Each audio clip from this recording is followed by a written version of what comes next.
Good morning, everyone. I'm Angelo Castro III. I'm Angela and we are the Castro. Happy Friday to everyone. And as you may have noticed, it is Buddha's Belly. May nagbabalik. May nagbabalik. Kasi last week, unfortunately, we were hit with a very bad calamity na baha. But now, little by little, nagre-recover tayo. And so, our food to help us recover for today is from Buddha's Belly. Ano ba yan ang food natin, Angel? Comfort food. Of course, we have tofu, we have dim sum platter. Two kinds of tofu yan, ano? And of course, ang kanilang braised, one and the and only. ito ata may suka eh. Oo, And, fried rice. Ay, ito favorite ni Angel tong hakaw. Yes. Oy, but today is a Friday ha, and it's the end of the week. Although hindi ibig sabihin patapos na rin ng mga issue dahil kahit nag-end of the week, umiinit pa rin ang issue on the weekend. So we have Paris, we have of Oil course spill. the oil spill update, we have ICC. ano pa? ICC. Alice Go. Of course. Finding Alice. Ano pa ba? Olympics na sabi ko na. Wala pa Meron si, pa ako isa eh. hindi pa nagbabalik si Kibuloy. Wala pa. Wala pang update tayo dyan. Pero all of this because we're serving you news in a countdown. All that before your second cup of coffee. This is brunch. Let's begin our countdown with some updates on 2024 PVL Reinforced Conference. Signal remains unbeaten in the tournament. HD Spikers jacked up their Pool B record to 4-0 after dismantling Petrogas on Thursday. Maria Jose Perez scored 20 points, 16 on attacks, while Jackie Acuña added 8 points. On Tuesday, Signal will go for a sweep of Pool B against Akari, while Petrogas will face Choco Mucho.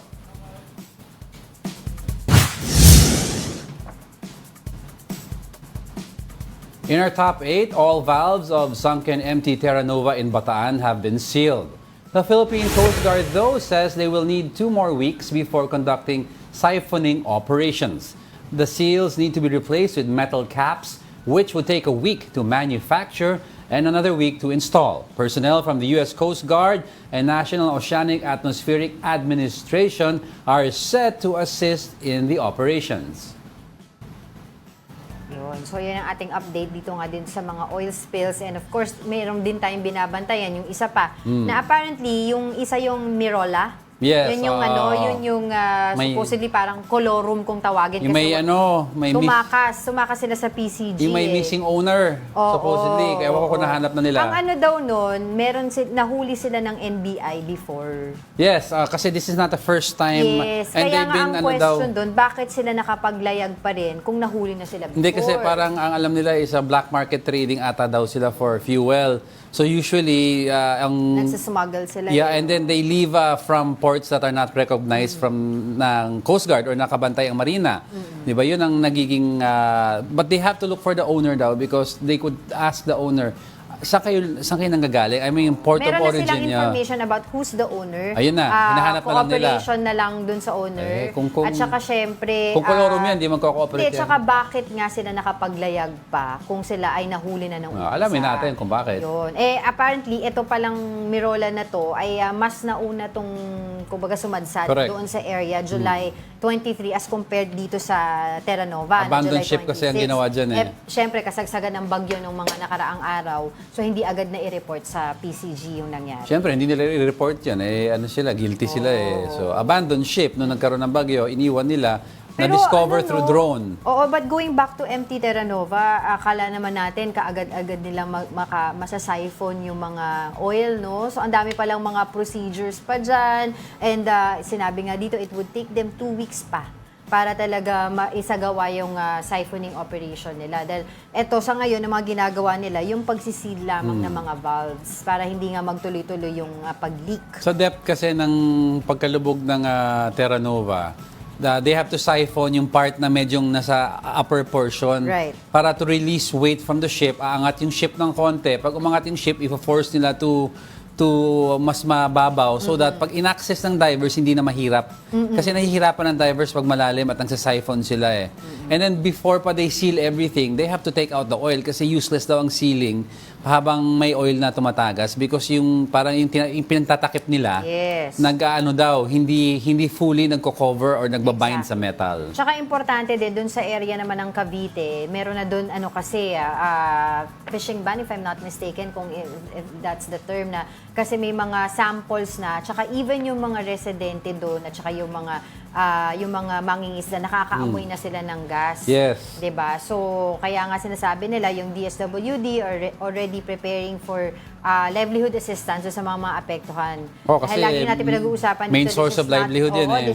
This is no joke, 'di ba? Dahil napakalaki ng mga maapektuhan dito sa oil spill na to. And we will continue to update ang ating mga kapatid regarding this. But of course, break muna tayo sa serious na balita dahil meron Alam tayong mo, meron. meron tayong ibabalita sa kanila, the collab we never knew we needed. Dahil po magsasanib puwersa sina Bossing Vic Soto at Piolo Pascual para po sa Metro Manila Film Festival entry na The Kingdom. Aba, excited at namangharaw ang dalawang premyadong aktor sa script ng naturang pelikula para bigyan ng mukha ang Balita Mobile Journal Francis Orcio. What if hindi na-colonize ang Pilipinas? Ano na kaya ang itsura ng bansa ngayong modern day?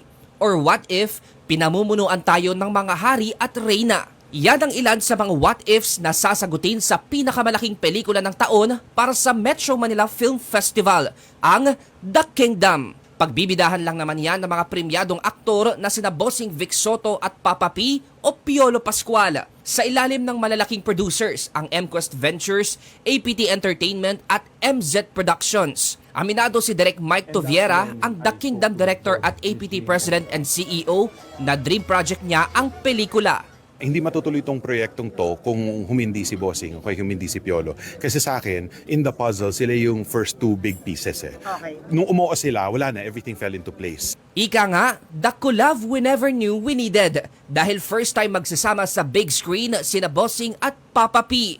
Maski sila, excited na at namangha sa pagkakasulat ng script at kabuoang kwento ng The Kingdom. Ito naman ang first family drama film ni Bossing at ang MMFF comeback niya after 5 years. I really wanted to do something different.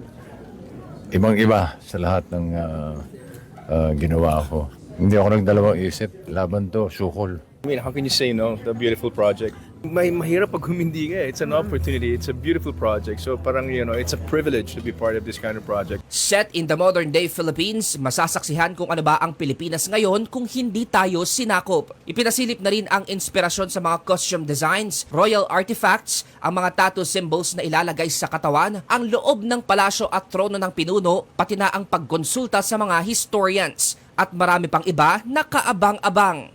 With the others that we've seen, they're all past eh. So parang, ganun talaga noon, ganun noon. So ngayon, nung binangga namin to the present day, tignan nyo, what would it look like as a kingdom and now? Anong itsura ng Pilipinas? Full support sa pagpresenta ng pelikula si MQuest Ventures President and CEO Jane Basas na naging emosyonal ng pasalamatan ang mga patuloy na nagtitiwala sa kanila. Nagpapasalamat ako sa Diyos dahil partners like si Direk Mike tsaka si Bossing, pinipili kami na wala namang kaming history eh.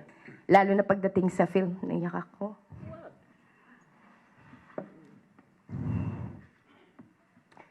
But they choose to partner with us because of the respect and that they recognize that we have value that we can put on the table.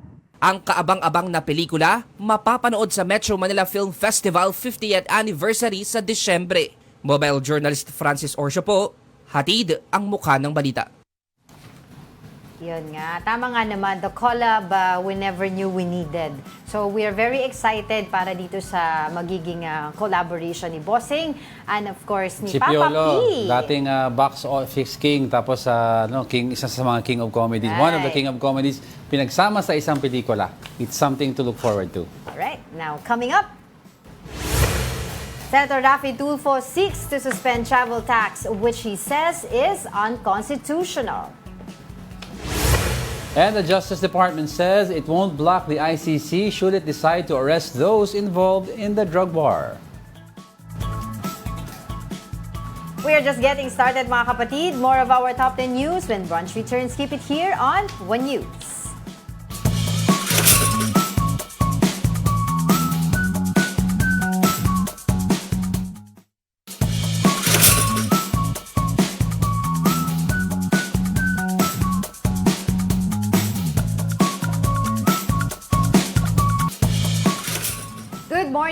watching Brunch here on One News. Siyempre, it's TGIF. Thank God it's Friday. At babati muna kami doon sa, of course, sa Buddha's Belly. Buddha's Nagpadala Belly. ng kanilang pagkain for today para brunch. sa ating brunch. And of course, dito sa mga nanonood sa atin Ito, sa we YouTube. have- Ako muna sa YouTube, no, si Ronald Maxtay, si Oscar, si Garico. Sabi ni Oscar, bronze or silver kaya si Angelo today? Automatic gold kasi si Miss Angel. Yan ang mga kakampi natin. Thank you so much. And of course, sa Tita Daisy and Tito Naldi na lagi nanonood sa atin. Si Barbara and si Tasha, of course. Yan. And good morning kay Ralph Domingo. Welcome back daw, Buddha's Belly Platter. Alex Fuentes. Good morning din kay Gary Field.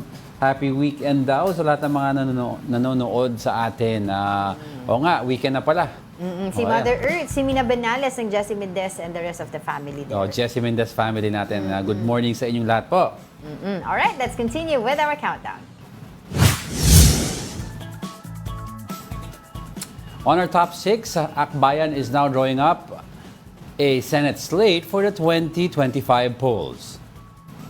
Party President Rafaela David told the big story that Senator Risa Hontiveros needs allies in the Senate. So far, David says they support the Senate bids of Kiko Pangilinan, Chiel Jokno, and Bam Aquino. She noted that their Senate bets should not be in support of the drug war and with no human rights violations. Klaro sa atin na yung umaastang oposisyon ngayon, led by the current Vice President Sara, na yun nga daw, designated survivor, hindi pa nagpunta ng SONA, parang sila ngayon yung nagpapakitang sila yung quote-unquote oposisyon. Pero klaro naman na itong awayan ng ito, it doesn't give them the right to claim doon sa oposisyon. So ito, Okay. sino yung tunay ng opposition daw? Actually, Oo. sabi nga nila meron na daw tatlo eh. Una, yung tinatawag na genuine opposition, which is led by Senator Risa Hontiveros. So, of course, hindi mawawala yung Makabayan Bloc. 'Di ba? Tapos, which is led by Franz Castro. Tapos, of course, yung opposition na hindi nakuha kasing gusto, kaya naging opposition. I guess Which is siguro- sila, of course, yung block nila Duterte. I guess ang define talaga na opposition nga yung block nga ni Senator Risa. It's because consistently naman, they've been there. And they- Makabayan, I guess. Yeah. I mean, yun ang grupo naman eh. I mean, hindi man sila yung, when they oppose policies that are not, they feel that are not going to benefit yung mga kababayan natin. Right. Yun ang opposition. Ngayon, kung opposition ka because you're on the other side of the political fence, then we have to redefine the word opposition. Because at one point, the Aquinos were in power. Now they're not in power, the liberals. So all of a sudden, from being the majority, you're the opposition. Pwede kang minority, the minority, and then you have the administration, and who is the opposition. Dapat may nakaspecific yan eh.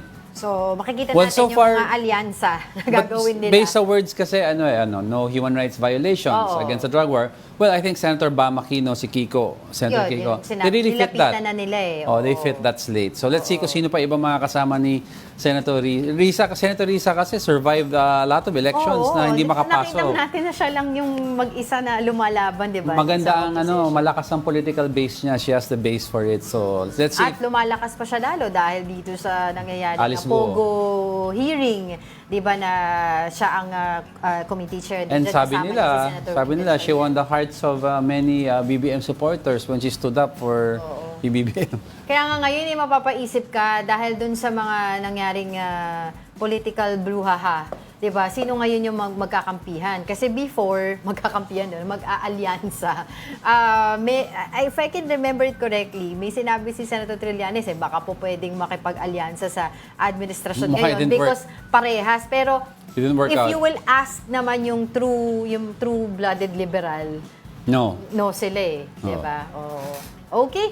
Pero actually ang sinasabi nila, issue-based. Kaya Issue-based sila. saludo rin ako kay Senator Laila De Lima. Kahit napakawalan siya during this admin, Yeah. hindi ibig sabihin yan, will ally with you sa election. Yes. Kasi sabi niya, issue-based kami. Issue-based. Oo. Which is fair. Never Fair the naman yan. figure, political figure. Alright, let's continue now with our countdown.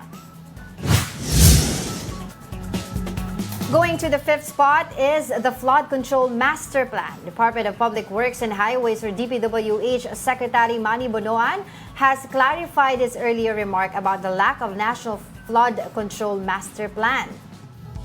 Bonoan admitted in a Senate hearing about the absence of a National Flood Control Master Plan. In an interview with 1PH sa Totoo Lang, Bonoan said they cannot simply integrate all of the master plans in each river basin.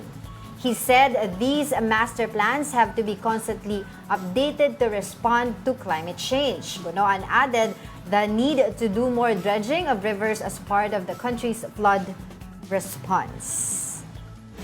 Mababaw na yung mga riverbeds natin. Mukhang hindi nagpursige ng mag-dredging o mag-desil at baba ng erosion galing sa mga bundok. I think habang nagpapagawa kami ng mga projects, yung mga river walls, embankment, yung mga ganon, kailangan din sabayan din natin ng pag-desil o pag-dredge doon sa ilog para may daluyan na mabuti ng tubig baha. Oh, inamin nila parang ang nangyayari is patsi-patsi na lang yun ang ginagawa eh. Nagiging retroactive lang actually. Pero I don't agree na mahirap gumawa ng master plan. It's because naman may mga models already galing from mga world climate agencies telling you ano yung possible effects within the 10-year period of the climate change. Yes. So with that, you can make, I'm not saying predict, but you can make an assessment, ito ang possible increase in rain, wind, and frequency next year. Ito ang gagawin natin ngayon na plan based on that. If something happens, may provision for additional plans. Feeling ko kasi ang hirap dito sa dami ng mga agencies na supposedly in this project o ditong plan na to, flood control project na to. Hindi sila synchronized when it comes to implementing or doing yung job na to. Tapos, of course, diba, naalala natin, sinasabi ng mga senador na bakit ganito. Even Senator Amy Marcos has said, sabi niya, 1.4 billion a day ang budget ng DPWH for the flood control project, pero asan na. So, ang sinasabi naman dito ni Secretary Bono, andun nga sa interview sa 1PH, sinabi niya na meron daw, lawmakers are not approving the budget for repair and update of yung mga dredging machines. So parang sinisisi naman niya ngayon sa mga lawmakers na may mga nakalagay daw yun sa allocation ng item nila na for riverbed desilting and dredging noong 2023-2024. Pero hindi daw yun na-approve. Saka nagtuturoan daw ang nagiging problema, especially sa where do you call it, Metro Manila NCR, is that nagtuturoan yung mga LGU. One LGU will say daw, ginawa ko na yung role ko by dredging this part. Itong city naman, pagdating sa kanila, hindi nakadredge. Pag Metro Manila, kasi yan MMDA. This is where you now take a look at na yung government structure. Should we now, diba? Kasi you have major cities inside Metro Manila, and yet, may sarili-sarili silang power as individual independent LGUs. Ngayon, yung ibang provinces natin, like regions, meron kang, like mga provinces, may governor, may mga mayor. So, kung nagkaroon ng problem between LGUs, usually the governor is there para i-break yung bypass. So, should we now rethink yung structure ng MMDA na magkaroon ulit tayo ng governor for Metro Manila? Floods? No, because Metro Manila is a combination of cities, di ba? So, should we rethink something like that? Di ba? I don't know. Pero sana naman magkatugma sila because Metro Manila falls under usually one basin lang to eh. If you fix one LGU to the other, dapat, kasi Marikina is stuck to Quezon City sa border. If Marikina dredges all they can and Quezon City doesn't improve their gateways, yung mga trash nila, it's useless a chain din. reaction. Chain reaction. It's a chain reaction. Kaya kayo naman, di ba yung pinag-uusapan yung sa master plan, sabi daw nila, in each river basin. Hindi naman dapat tawagin na master plan yun. Kasi pag sinabing master plan, isang malaking plan yun. And under that, those mga... Huwag na kayong mag-away-away. It's because at the end of the day, pag may baha pumasok sa bahay nyo, hindi pipiliin ng basura, kayo ng bahay papasokan. Sabi nila, ano na tayo. nangyari at the end of the day, nasaan yung flood control project, yung plano na yan. Kayo naman, penlalo na nga, gusto nyo pang tuparin. Huwag kayo spoiled, ha? Tuloy yung mga residente natin, sila na lang ang gagawa ng paraan dito sa issue ng pagbaha. Oo, dahil gumawa ang ilan residents of Quezon City, ng alin? Floating houses. You heard it right. Ito na raw ang kanilang sagot sa taon-taong pagbaha sa lugar. Para bigyan ng mukha ang Balita Mobile Journal, Evan Tarinque.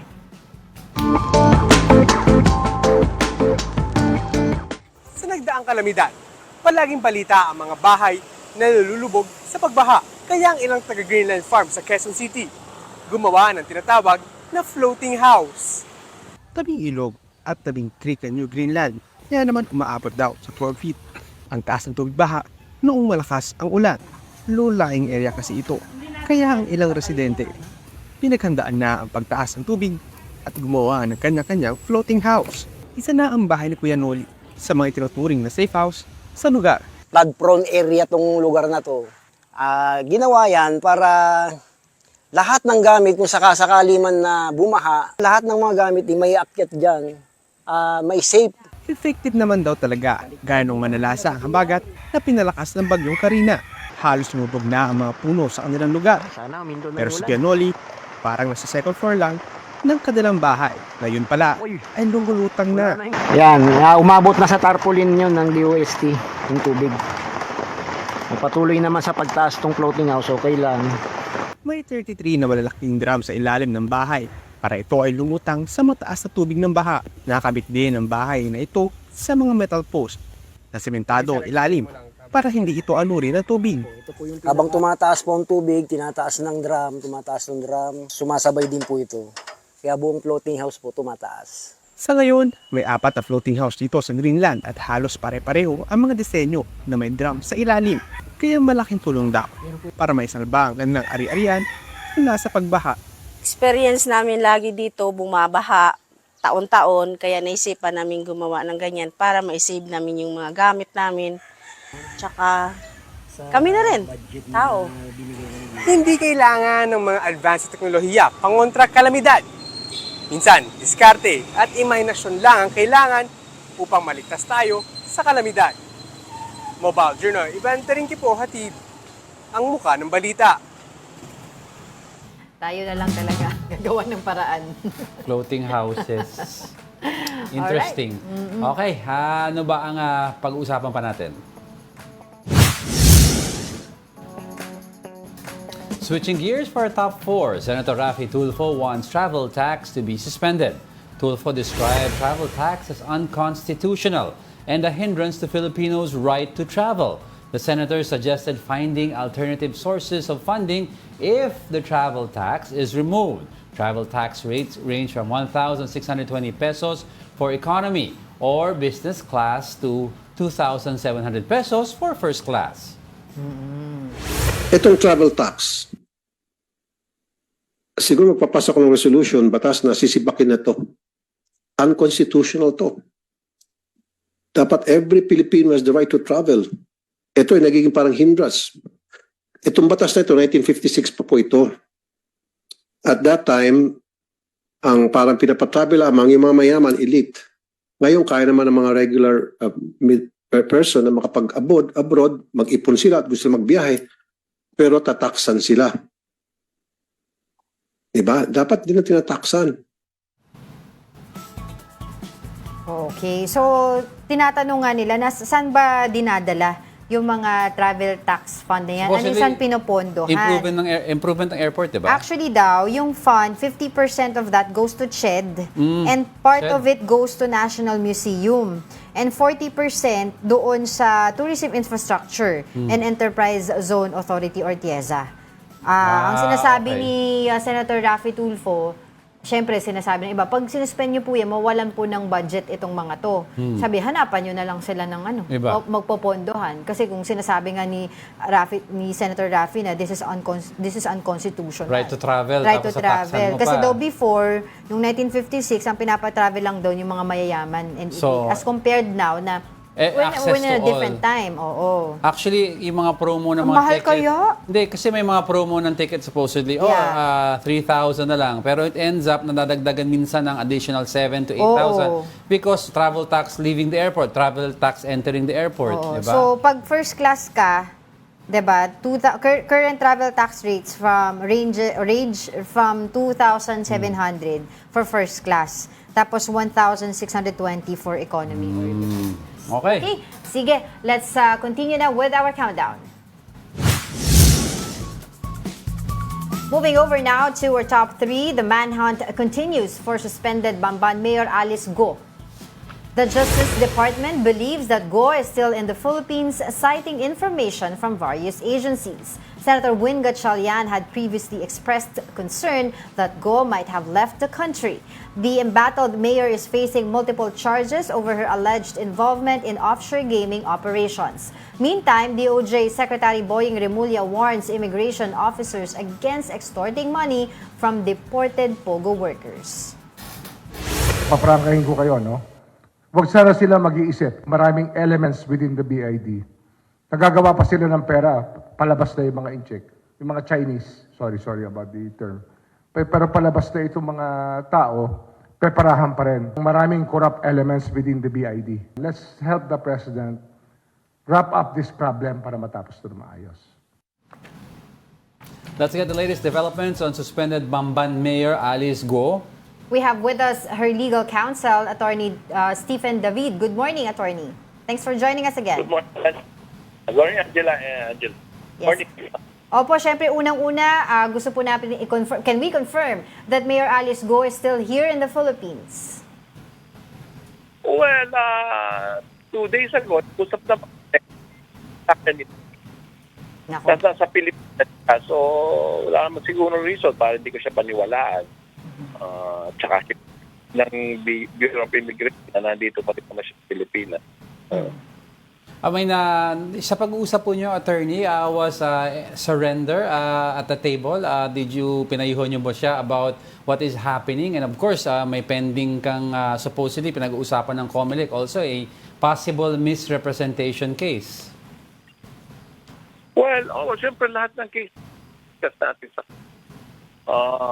although, ang sabi ko, yes, Attorney. Attorney, medyo ano po yung line nyo? Baka pwede pong pumihit lang ng konti. Sayang kasi yung sinasabi nyo po. Okay. Yan, okay na? Yes, Yan Attorney. po. Ayun. Better. Go ahead, Attorney. Well, ang sabi ko nga, siyempre, lahat yan.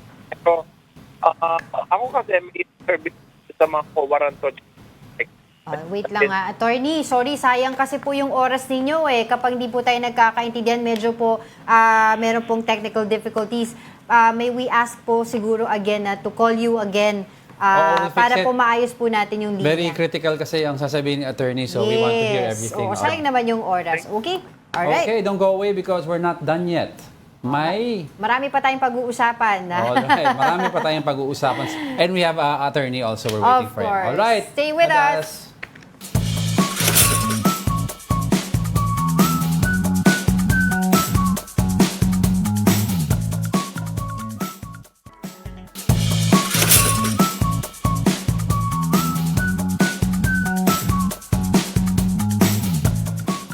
Welcome back. You're still watching Brunch here on One News. Balikan na po natin si Attorney Stephen David, ang legal counsel ni Mayor Alice Guo. Good morning po again, Attorney. Good morning, Angela and Angela. Sorry kasi pangit ang line kanina. Sayang kasi, Attorney, pinag-uusapan. Anyway, Attorney, let's go back po sa last question. Napag-usapan nyo ba with Alice Guo about the possibility of surrender? And also, ano po ang tugon niya or ano yung sinasabi niya about her possible case sa misrepresentation sa COMELEC na pinag-uusapan na po? Well, yun na nga. Kasi yung COMELEC tsaka yung co-warranto, kasi ang core niyan kasi dapat patunayan nila na hindi siya qualified o talaga nag-misrepresent siya by showing na hindi siya Filipino citizen o na foreigner siya.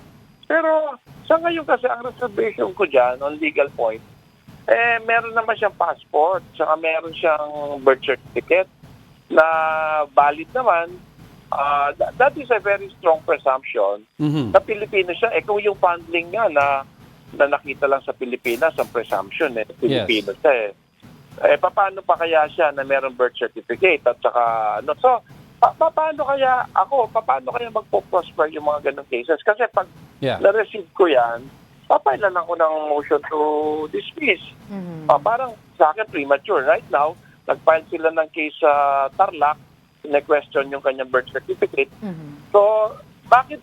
Ako kasi mas maganda kung inantay nila yun Kung talagang hindi siya Pilipino, lalabas naman yan sa decision ng korte na na hindi valid yung kanyang birth certificate tsaka passport, then siguro that's the time na pwede nila sabihin na may usurpation ka, may misrepresentation ka. Pero right now, mahirap yun kasi may presumption of regularity tayo eh. Yung ginawa po ng aside po from NBI, ang sinabi po ng COMELEC yung fingerprints po ni Mayor Alice Guo at ito nga pong fingerprint nitong Guo Huaping ay iisa lamang. Kasi ako, wala naman tayong discussion sa NBI dahil science yan eh. Science na, wala naman tayong question dyan. Pero ang question dyan, saan galing yung mga dokumento na presenta sa NBI? Kasi kung more than 25 years, 20 years, well, harapin ko yan sa husgado. Paano, meron pa ba silang paraan dyan na pagre-retrieve mga kanyang dokumento after so many years? Yan kasi, kaya exciting yan na makaharap natin sa husgado yung mga dokumento nila. Pero, Attorney, mahirap mag-comment dyan eh. Right. Isingit ko lang, Attorney, yung sinasabi ko po ay from the COMELEC. At ang ginawa po ng fact-finding team po ng COMELEC, ang kanilang pong tinignan dito po sa kanilang ginawang investigation, yung various fingerprint sources, ay include po itong applications for voter registration, certificates of candidacy, and of course, ito nga po, yung documents nga sa NBI. Correct. Pero lahat yan kasi pinresenta yan sa NBI. So, saan galing yan? Albawa yung comparison nila ng mga papel, yung kanyang voter certificate, yung mga gano'n, walang problema yung galing sa kanya. Eh, paano yung pinagko-compare? Halimbawa yung sinasabi nila na huwaping. O saan naman galing yung mga dokumento na yun? Yes. Ilang taon na ba yung mga dokumento na yun para meron ba silang recording, filing arrangement. Yes, oo. So, kaya yan mga ngayon, gusto ko rin masatisfy sa pagdating ng court, malaman natin saan galing yung ganyan dokumento. Yes, well, kasi kung presenta mo sa NBI yan, siyempre NBI, titignan niya yan. Kasi binigay mo sa kanila. Wala tayong pag-uusapan doon kasi science yan eh. Pero yung pag-uusapan natin, yung chain of custody, saan galing yung mga dokumento. Well, Attorney, gusto ko lang ibalik ng konti yung sa misrepresentation na kasi si Chairman George, well, hindi naman sinabi na kakasuhan, they're just gonna review it pa daw. Pero also, yung ibang agencies po are also mulling baka pwedeng file ng charges daw ng perjury. Baka you can educate us, Attorney, konti, no? Ano po ang differences sa isang perjury case from a misrepresentation case? Well, ako I agree with Chairman George kasi dapat talaga tingnan mo muna, hindi ka kagad-kagad ng pa-file ng case kasi baka sumemplang yung case mo kasi hindi ako basta-basta magpa-file ng case, titingnan ko muna kung malakas yung di ba?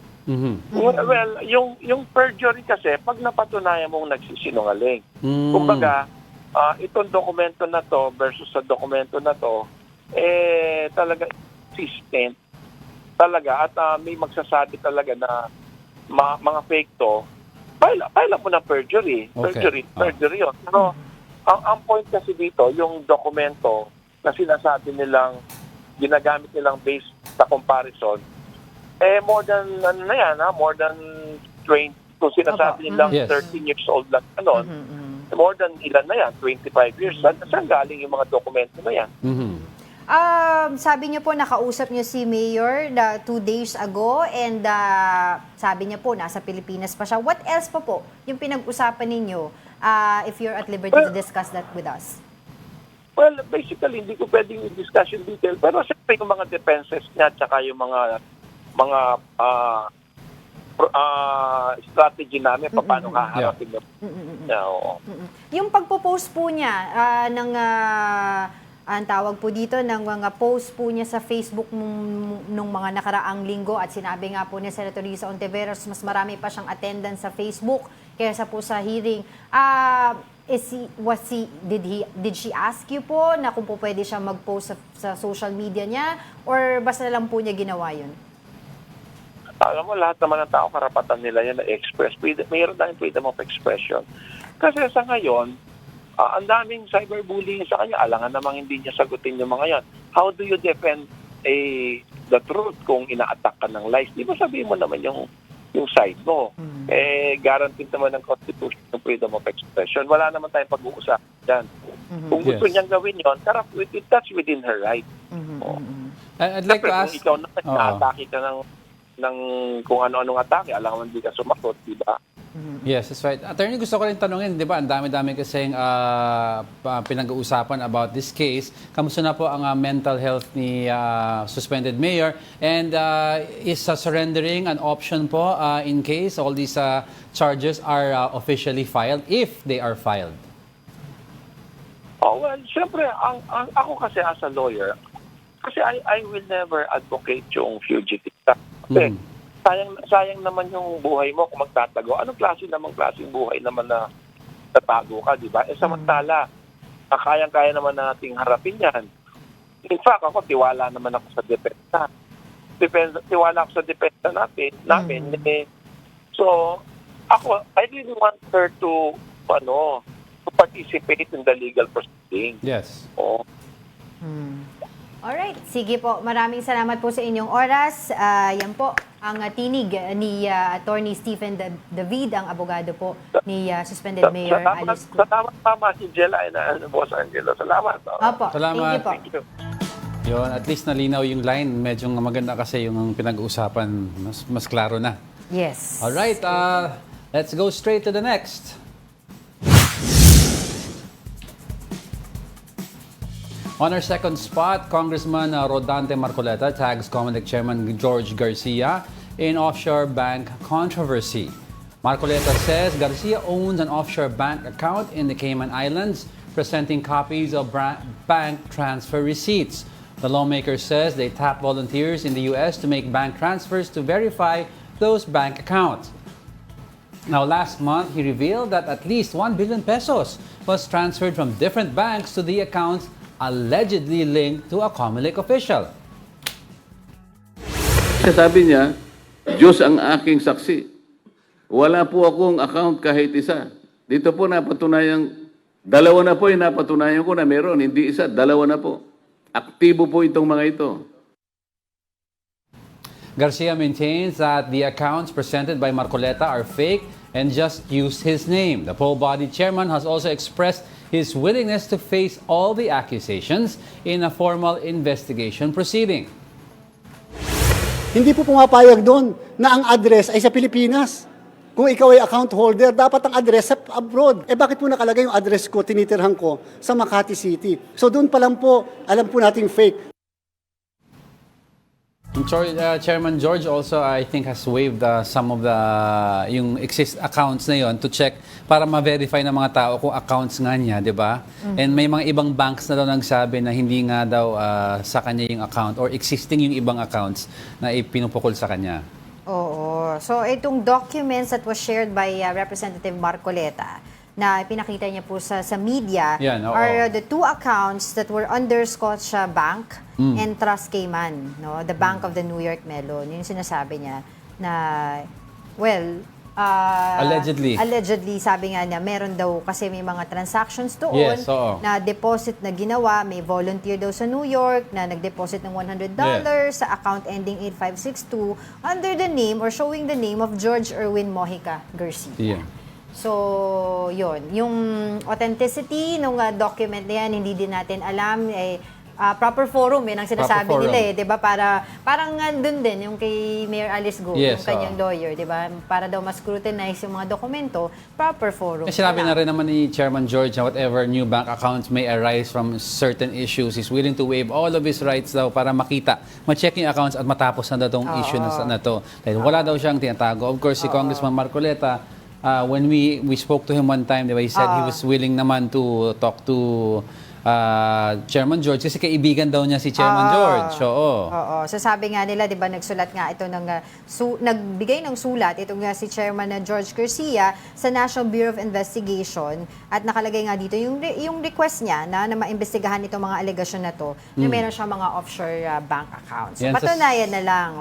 Yan sa screen. Kasi sabi niya kung mapatunayan, di magre-resign siya. Kasi yun ang din sinasabi nung iba, 'di ba? Kung may mga ganito ka, mag-resign ka. Pero sabi niya, kung mapatunayan, edi siya mismo magre-resign. Ayan. Oo. So we just flashed on your screens yung mga present ni Congressman Marcoleta na copies of the documents na supposedly that belongs to Chairman George Garcia yung Oo. accounts. Oo. So as per Comelec George Garcia, sabi niya, ito daw ay mga fake account. Fake account. If I can remember it correctly, when we interviewed him or dun sa mga reports na ina-interview siya, sinabi niya yung parang yung papers na yan na sinabi galing dun sa Cayman Islands, parang dinala doon tapos ibinalik dito sa Pilipinas. Yes, oo. Tapos when we asked si former Congressman Erice, sabi niya hindi daw niya alam kasi when the documents arrived Nasa dun sa box. bahay niya, hindi daw niya binuksan. At pinadala na lang yun. O, tingnan niyo, imbestigahan niyo to. Oo. Kasi Basta basta naka-seal daw yun. Naka-address sa kanya, he saw the box, sent it to Congressman Marcoleta. Yun. Tapos si Congressman Marcoleta daw nagbukas na. And sabi naman ni Congressman Marcoleta, wala naman nung initially wala naman name na sinasabi si Congressman Marcoleta, inamin na ni Congressman George na siya ang pinupuntirya.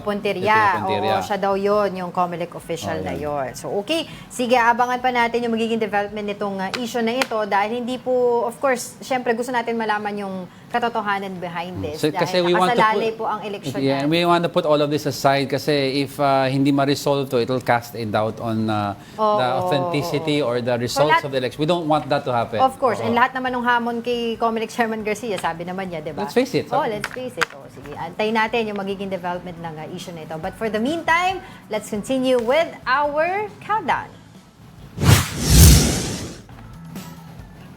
Our top story is the latest statements of the Justice Department on the ICC's drug war investigation. Here's the report. The Department of Justice will not block the Interpol if it serves an arrest warrant issued by the International Criminal Court. This in connection with the ICC's probe on the Duterte administration's war on drugs. Justice Secretary Boying Remulla said, while the Philippines is no longer a member of the ICC, we are still a part of Interpol. We are not in the business of blocking any movement of the Interpol unless a policy is laid out, which of course will go against our international commitments. Pag hinarang mo yan, magkakaroon tayo ng repercussions sa country. Pag-aralan pa rin namin kung anong pwedeng gawin. We will study the possibilities of or the implications of dealing with the Interpol on this matter. Earlier, former Senator Antonio Trillanes claimed that the ICC has requested Interpol to issue a blue notice for the 5 individuals it tagged as suspects.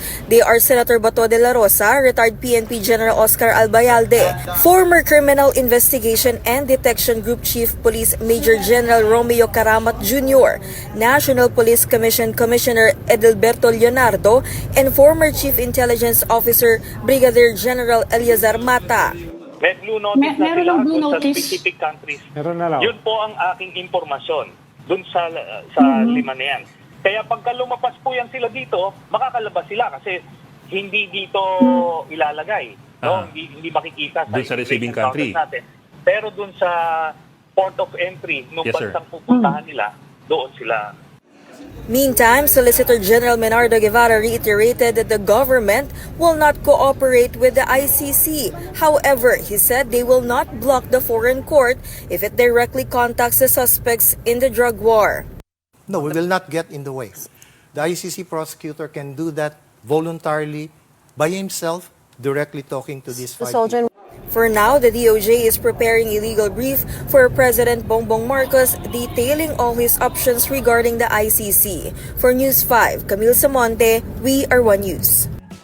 Now we are back to having options on the table. Kasi dati medyo yung hardline stance na no. No. Hindi.